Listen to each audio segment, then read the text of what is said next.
The following contains strong language and adult themes and is intended for a mature audience.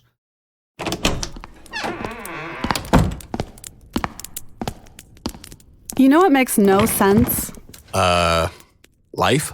Besides that, in this story, when you reached Aona, you found the Emperor was dead and his brother's family was about to be executed for his murder. So you intervened, and this powerful knight, Sir Littleman, challenged you to a joust to decide the issue. Yeah? So he's a knight. You're you. How could you possibly survive? But did I? Survive, I mean. Austin. Just wait. This story is full of surprises. Now, where'd we leave off? You and Sir Littleman were on your horses with your lances ready and... Right.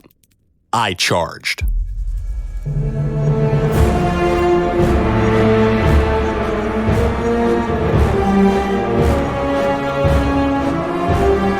Another Kingdom, the final season. Written by me, Andrew Clavin. Performed by Michael Knowles. Episode 8, Doorway into Death. If the next few seconds were not the scariest and most suspenseful seconds of my life, it was only because my life had been so unrelentingly scary and suspenseful ever since I'd first stepped through the magic door into this crazy other world. Sir Littleman's warhorse thundered at me like some great machine.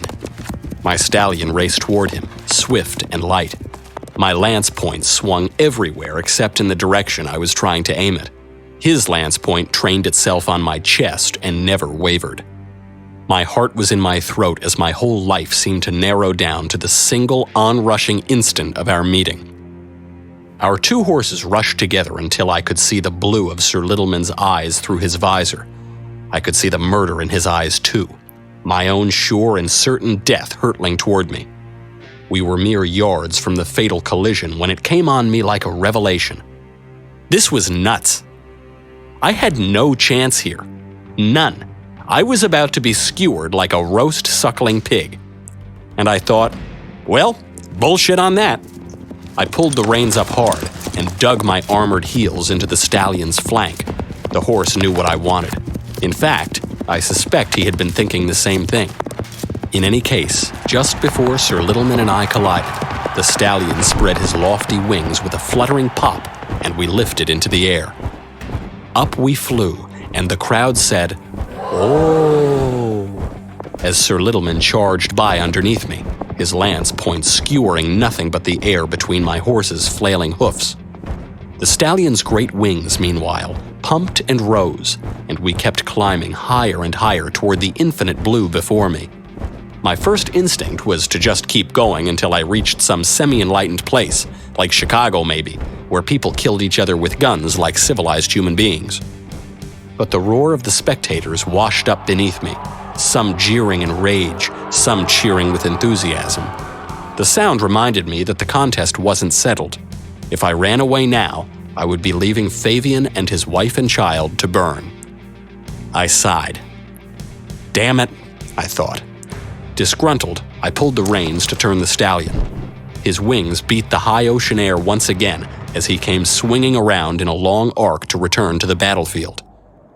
And as we turned, I saw, right there in the air in front of me, Sir Littleman. His charger had wings too. His charger, too, had left the ground. His charger was also turning in an arc above the ocean just as I was turning. He was lower than I was, down beneath me. But we were both high above the ground as we completed our turns and faced each other. So the joust wasn't over, not by a long shot. It had simply taken to the sky. Once again, we charged each other. The black stallion's black wings rose and fell gracefully, tracing a majestic parabola in the air. The white charger's white wings flapped bat rapidly, as if drumming a martial tattoo. My higher position in the sky gave me some small advantage this time. I was rocketing down at Sir Littleman, picking up speed. Now the stallion folded his wings behind him, and we went into a dive-bomb glide.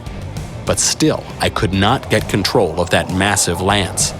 I could not make it point the way I wanted it to. And Littleman, climbing slowly toward me on his powerful flying destrier, had his lance pinned right on me again, unwavering. This was no good. I was going to die. The two horses flew closer and closer. I fought to control my lance point to no avail. His lance point moved ever nearer to my heart. In the final second before the clash, I lost my nerve. I tried to make the stallion bank to the right to get out of the way of Littleman's weapon. Sir Littleman expertly shifted the lance and kept the point trained on me. Crying out in fear, I tried desperately to put the tiny shield in position to catch the blow. And then, with a shattering crash, we came together mid-air.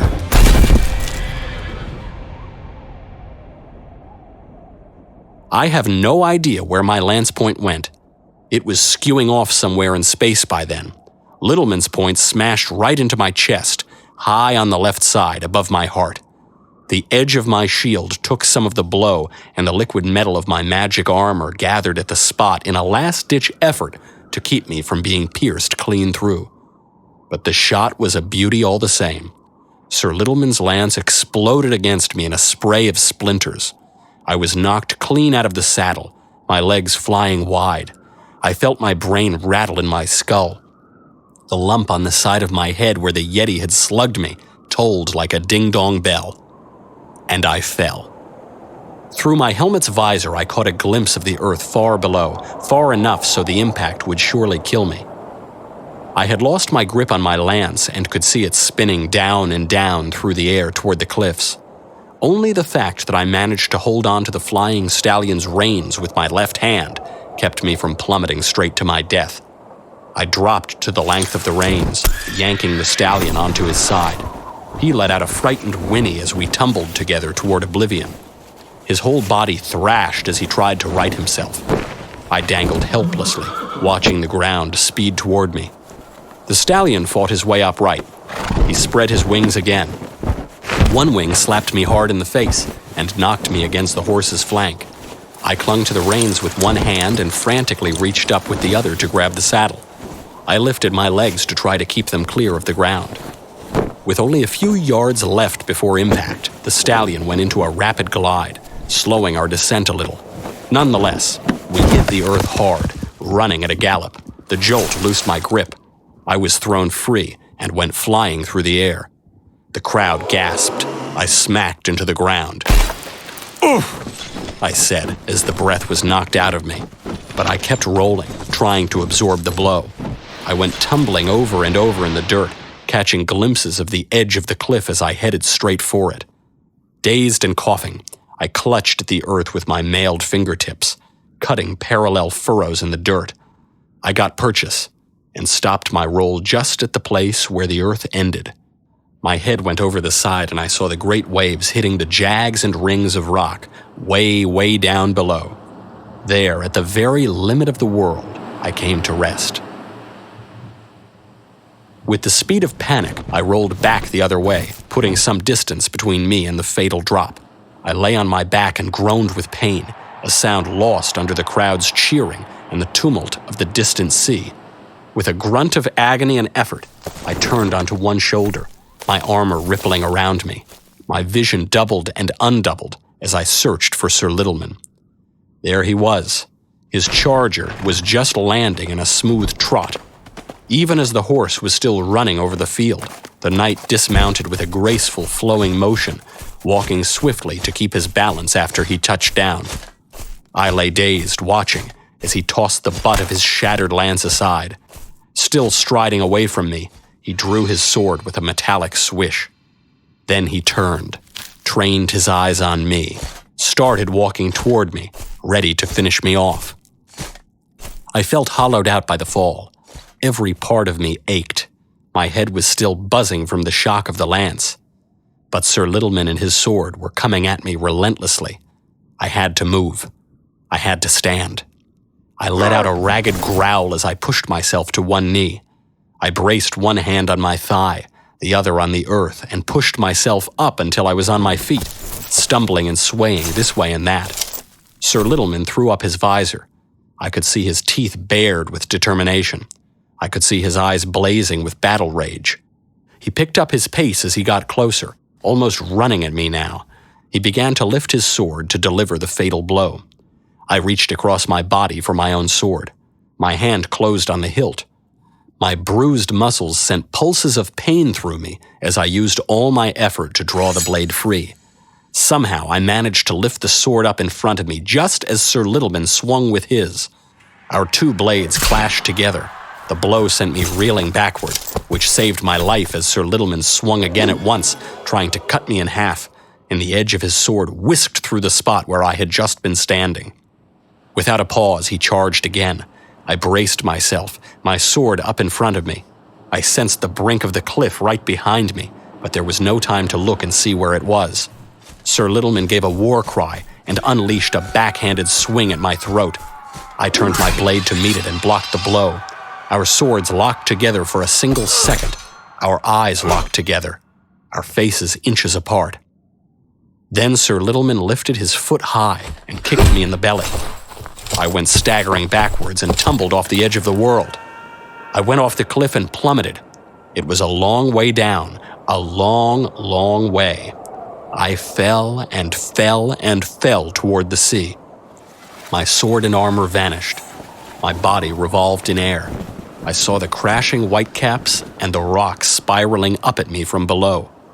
I saw jags and mounds and circles of stone and a seething turmoil of water. It didn't matter where I struck, whether I hit the rock or the ocean. Dropping from this height, even the sea would be hard as concrete. The last waves withdrew. A shelf of ridged rock was revealed right below me. That was the place I would probably strike. There was a hole in the center of the shelf, a hole clean through. I could see the dark water beneath it, churning in a burbling, hellish blackness. Like a doorway into death, I remember thinking. And then I thought, doorway. With maybe a second left before I hit, I made a motion of my will toward the opening in the rock. An instant later, I plummeted straight through the hole and was lying on the floor of the hall outside my apartment. I made a childlike noise of terror and confusion. I looked around, open-mouthed, clutching at the hallway carpet with my fingers, my mind reeling. My eyes felt as large as 2 serving plates. They filled with tears. I felt a kind of madness of unknowing blow my thoughts away like feathers in the wind. I could not make sense of anything. I thought I would just go insane right then and there. I thought I was insane.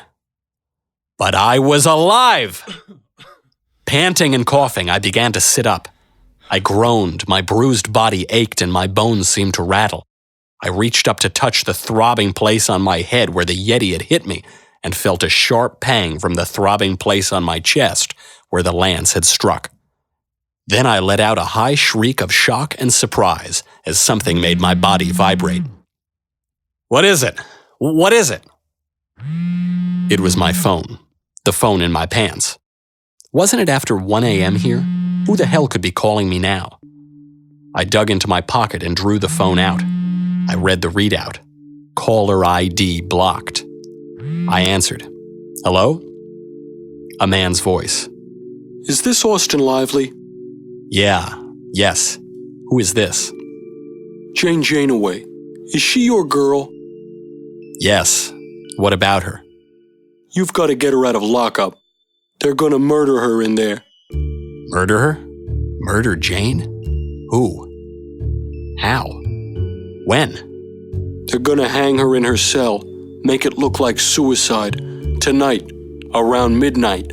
You've got about 20 hours to get her. By day's end, she'll be dead. Hey folks, it's Andrew Klavan, writer and creator of Another Kingdom.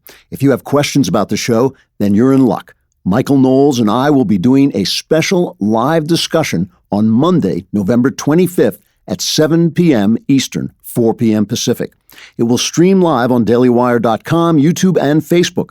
We'll talk about the process of making the show, our favorite moments so far, and most importantly, we'll be taking questions live from our dedicated fans.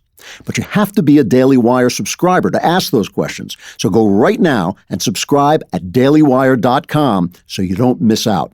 Plus, subscribers get access to episodes 3 days early, as well as tons of other great content. So what are you waiting for? Go subscribe and be sure to tune in Monday, November 25th at 7 p.m. Eastern, 4 p.m. Pacific for our live discussion. And now, back to Another Kingdom, the final season. Worst night ever. Sleepless, guilt-ridden, scared out of my wits. My brain was like a zombie apocalypse movie, crowded with images of ruin, death, and disaster. And all of it my fault. Mine. Jane was in prison, charged with murder. Would that be true if I hadn't abandoned her? If she was guilty, if she had cracked under her abusive boss's tirades, wasn't I to blame? If I hadn't stood there and watched while Alexis humiliated her in front of my entire office, I might have changed everything. I might have saved her before she did what she did. But she couldn't be guilty. She would never commit murder, not Jane. The whole deal had to be some kind of setup. How else had Orozco's cops turned up like they had, all unbidden? Why else would they have covered up my presence on the scene? You were never here. And why else were they planning to hang her in her cell and make it look like a suicide? They wanted to shut us up, so they could use their journalists and movie makers and professors to tell the story the way they wanted it told. And wouldn't that be my fault too? Hadn't I forgotten about my attempts to expose Orozco and his people when I became distracted by Solomon Vine and my movie? No wonder Orozco's cops thought they could count on my silence. I joined their corrupt crew of propagandists when I signed that movie contract. I had become one of them. And while I was mucking about making movies and betting starlets and driving my fancy car, Curtin had gotten hold of the book Another Kingdom. That's how he'd opened up a doorway to release his army on the 11 lands. So that was my fault too. And I was as helpless to stop the wizard as I was helpless to help Jane. The Emperor Anastasius was dead, so my quest had come to nothing. And anyway, if I went back to Aona now, I'd hit the sea at terminal velocity. A split second after I crossed the threshold, I'd be gone in a bloody flash. I tossed. I turned. I brooded like a gargoyle over the landscape of my catastrophe. Every few minutes, some new anxiety occurred to me. Some new guilt fed on me. Some new mystery plagued me. Who had called me with the warning about Jane? Was he telling the truth? Could I trust him? I thought the voice had sounded vaguely familiar, but maybe not. Maybe it was just my imagination. If he was a friend, how did he know about the planned murder? Was he on the inside of the plot? Could he help me get to Jane? And another puzzle. Why had Solomon Vine bought my screenplay in the first place? This really was mysterious. Orozco and I had had a deal. I remembered this too now. Orozco had made some sort of pact with Curtin, back in his youth, back in Russia. Curtin had offered Orozco power and influence, an entire age of history that would bear his name. And in return, Orozco had promised Curtin something. Something that came due at the hour of Orozco's death. His empire? His soul? I didn't know. It didn't matter. The point was, as the hour of his death drew inevitably near, Orozco was growing terrified. He wanted me to recover the book Another Kingdom and use my power to defeat Curtin before Curtin could claim his prize. So then why did he let Solomon Vine distract me by buying my script? Why help Curtin get his hands on the book? Did Orozco think he could buy his way out of the deal by giving the wizard the power he wanted? Or was Vine a renegade, acting out some plot of his own? I lay in bed, awake, exhausted, my body in pain, my mind in turmoil. Only as the slow gray dawn ate its way through the night darkness, only then did I begin to formulate what could almost be called a plan. When something like morning finally came, I fired up my handheld and streamed the news. Alexis's murder and Jane's arrest were the lead stories everywhere. I lay in bed and watched the video from last night. A dazed and terrified Jane being led into the police station. Then came an early morning press conference led by the chief of police, with Graciano and Lord standing behind him. No one mentioned me. No one said I had been present at the scene of the crime. They really expected me to vanish. You were never here. For the next hour or so, there was little new information. The news shows filled in the gaps with gossip. There were endless interviews with associates and close friends of Alexis, stagehands and makeup girls, and one minor co-star eager to get her face on screen. They talked about Alexis's divorce from David Thune, her movie star husband. They talked about the subsequent drug use that many said had left Alexis unemployable. Thune's agent released a statement saying his client was devastated by the news of his ex-wife's death. And there was a statement from Alexis's first husband, Solomon Vine, too. Vine said he had been in negotiations with Alexis to find her a major part in his new picture, Another Kingdom. Find her a major part. He made it sound like he was doing her a favor, an act of charity to help her get back on her feet. Sometime after 10 a.m., Jane was brought to the courthouse for her arraignment. I lay in bed and watched the video images. The police forced a pathway for her through the globular mass of jostling reporters. Jane looked as scared and confused as she had when they arrested her, plus exhausted now, too. Her eyes narrowed against the merciless morning light, flicked this way and that as the reporters shouted her name. I had often noticed how, when I returned to L.A. from Galiana and the 11 Lands, that other kingdom lost its reality for me. I came home with scars, bruises, life-threatening wounds. But somehow, it made no difference. The monsters who'd attacked me, the villains I'd dueled with, the whole far-off country became dreamlike once I was back in the so-called real world. Now, though, as I watched my terrified Jane hustled through the crowd, the real world lost its reality too. I could barely bring myself to believe that what was happening was happening. Jane was arraigned and sent back to jail without bail. Her lawyer came out alone onto the courthouse steps and gave a brief statement to the press. Roland Feltz, his name was. Young, tall, and gangly, with receding red hair and blinky eyes behind big glasses. He looked as dazed and confused as his client was. I am still in the process of interviewing my client to get a fuller understanding of what happened last night. Then we'll determine what course of action to take.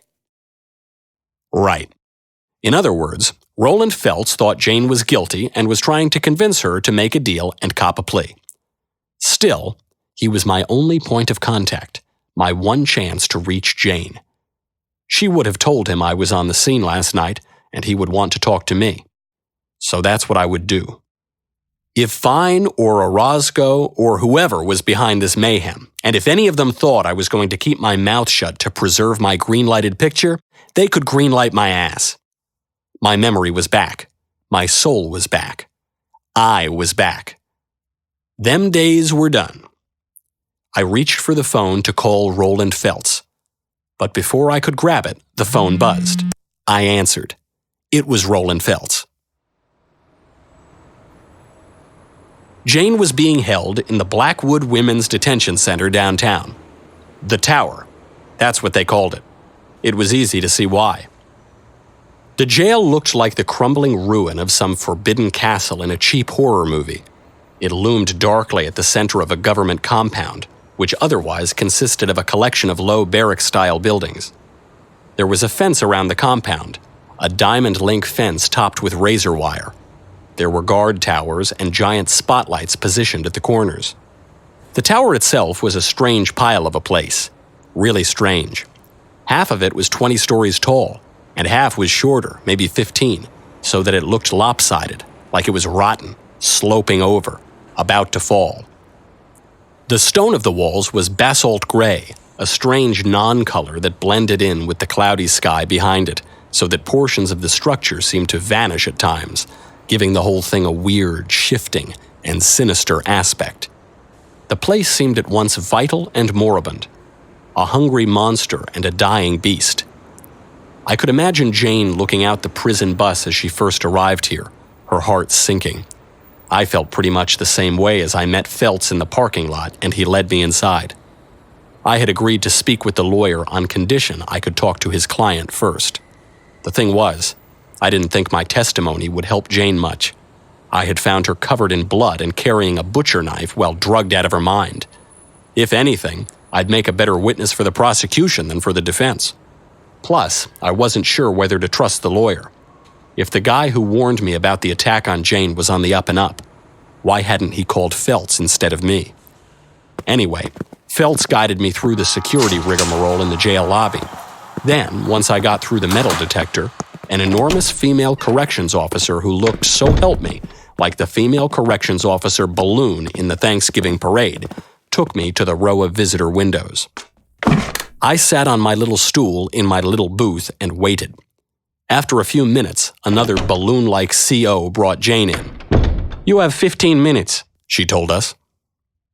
Jane had always dressed in schlumpy clothes so as not to excite her boss's envy, but the sight of her in her county outfit, her papery yellow shirt and blue sweatpants, made my heart hurt as if a giant fist were squeezing it. The expression on her face told me she was still in shock, still stunned into passivity and despair. The thought went through my head. It will be easy for them to kill her. She won't even put up a fight. She settled onto the stool on her side of the glass. We both picked up our intercom phones. We did that thing that jail visitors do in movies, where we put our hands on the small square window as if we could touch each other. It turns out that's just something you do. A smile flickered at the corner of Jane's mouth. "I knew you'd come." It was pitiful. That was all she counted on. I'd come. My eyes filled. "I'm so sorry, Jane." Oh, no. No. What I did when Alexis yelled at you like that. How I just stood there. No, sweetheart. That's all right. Really. That word, that sweetheart on her lips. The fact that she was comforting me like I was a child who'd made an innocent mistake. It was like the drop of water that breaks the dam. Emotions surged over my resistance and flooded through me. Listen to me. Here's the thing. The thing is, I love you. You have to know, I've always loved you. I've been afraid because I knew there was no loving you halfway. I knew it meant marriage and children and then more children and adulthood and a whole life together till death do us part, and I shook my head. Jane gazed at me through the glass for an endless moment, and then she flushed and smiled and put her hand over her mouth. Oh, that makes me so happy. And she burst into tears. Tears of joy. No, really. She was in jail. She was charged with murder, and she was crying tears of joy because I loved her. Which, of course, only made me feel worse. Even more guilty for how I'd failed her. Ah, Jane, I'm so sorry. No, it's all right now. I'm happy now. I am. You know I love you too. You know I've always loved you. Always. I put my hand over my eyes. I stifled a groan. I wished I'd never heard of Solomon Vine. I wished I could flash back to Iona right then and there and smash into the sea and be particleized on impact. Anything would be less excruciating than this. Finally, I took a breath, a trembling breath, and got myself under control. Time was short. There was so much to say. I raised my eyes and looked through the window at her. She was still beaming, her cheeks still streaming with tears. My gaze went up and around the little booth, checking for microphones or cameras. I didn't see any, but I figured they had to be there. They probably record these calls. Yes. Tell me what you can.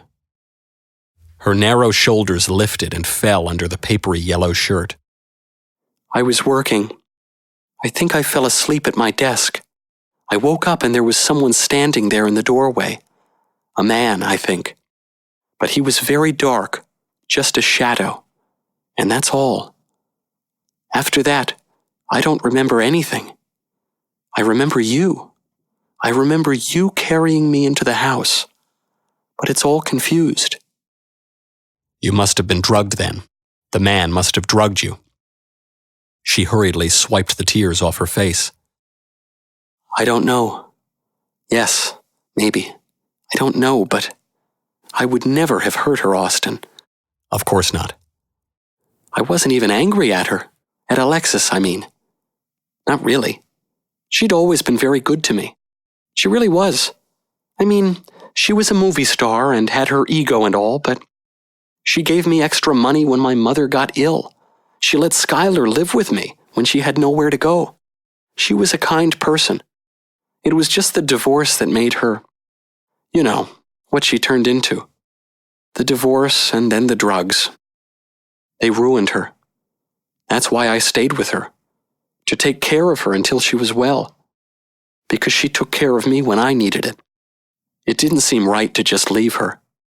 My plan was to wait until she was working again. That was her medicine. Work.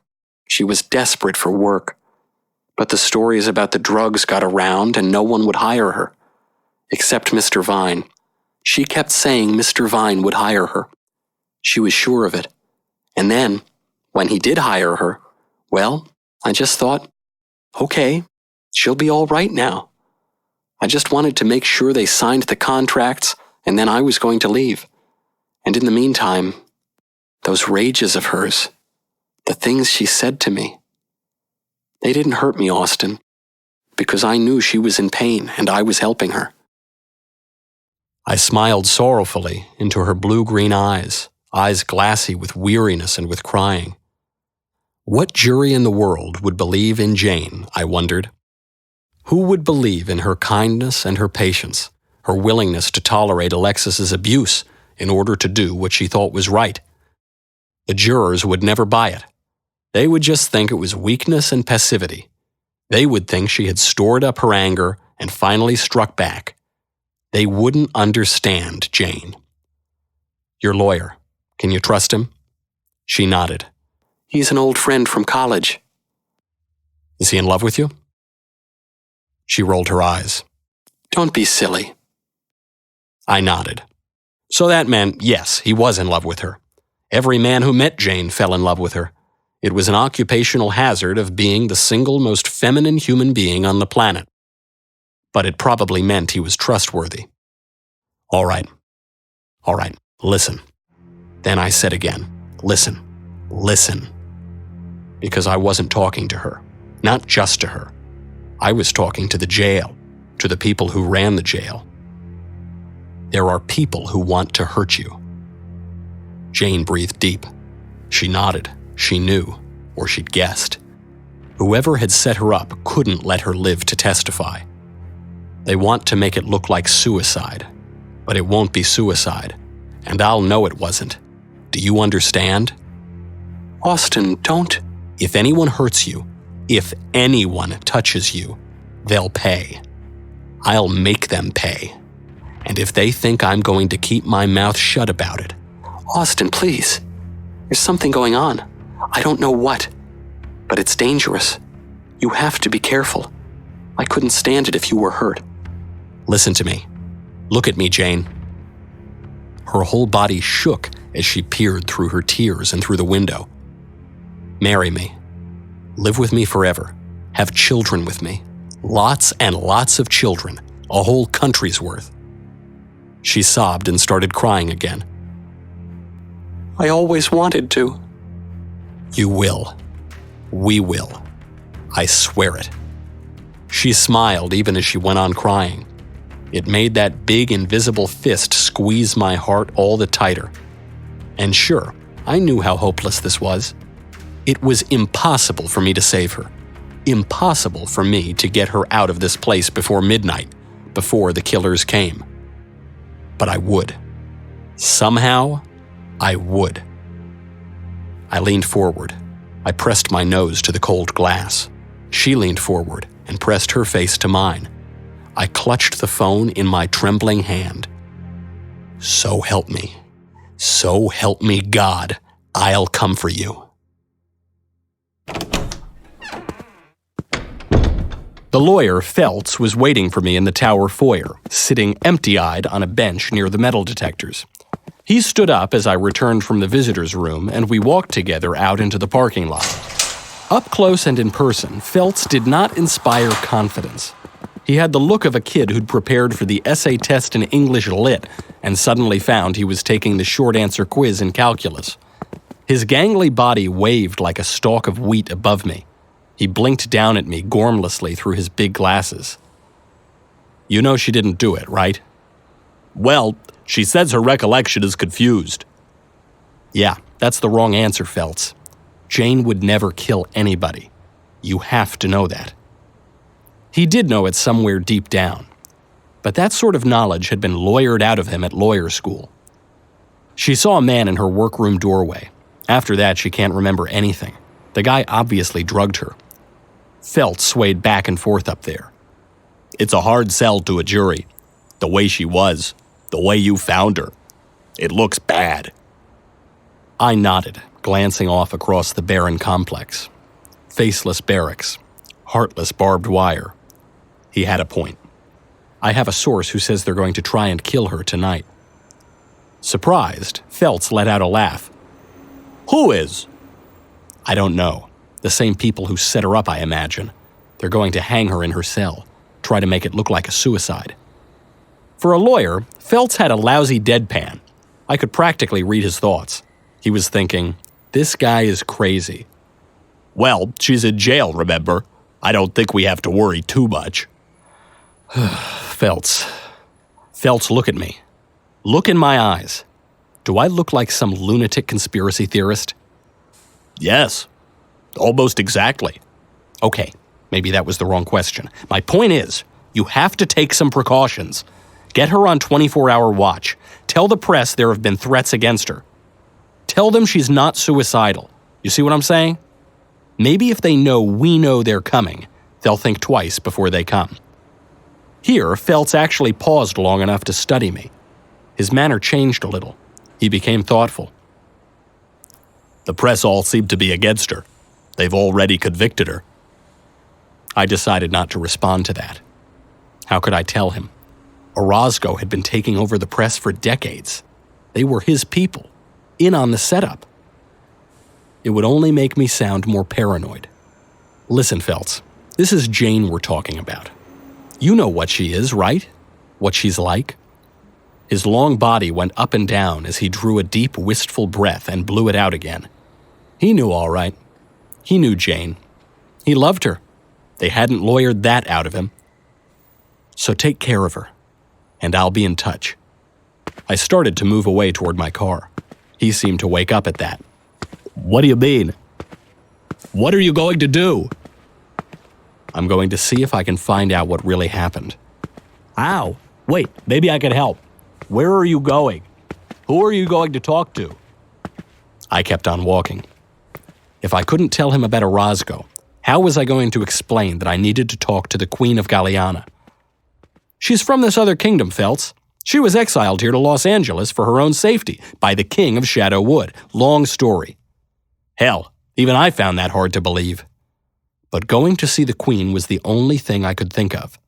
If Orozco had framed Jane, and if Orozco was in league with the wizard Curtin, then the wisest queen in all the world might be the one person who could help me make the connections and figure out what to do. Moving under the shadow of the guard towers, I wove through the parked cars to my Mercedes. I was preoccupied, my mind as jammed up as a rush-hour freeway with images, anxieties, and ideas. Nothing made any sense to me. Why had Jane been set up? How had the Emperor been murdered? Why did Orozco let Curtin get the book? How could I get Jane out of the tower before midnight? I opened the car door and lowered myself inside. I pulled the door shut as I slid behind the wheel. I started the car and glanced up into the rearview mirror. You know that scene in every thriller movie ever made where the guy gets into his car, looks in the mirror, and finds the evil assassin sitting in the back seat? Every time I've seen that scene, I've always told myself that could never happen to me. I told myself, if ever I was in some dangerous situation, I would never get into a car without checking the back seat first. Of course I wouldn't. What was I, some kind of idiot? Well, yes, it turned out. Some kind of idiot was exactly what I was, because I looked up into the rearview mirror and sure enough, there was an evil assassin sitting right behind me. The guy looked like a veritable priest of the cult of death. Lean as a skeleton, dressed all in black, his skullish face topped with a black beret, his eyes hidden behind sunglasses with black lenses in their round frames. He held up a gun so I could see it in the mirror, a boxy automatic, a Glock, I think. For at least one full second, I was absolutely certain he was about to blow my brains out. But he didn't even point the weapon at me. He just held it there, turned it this way and that, showed it off to me. Then he said, "Orozco wants to see you."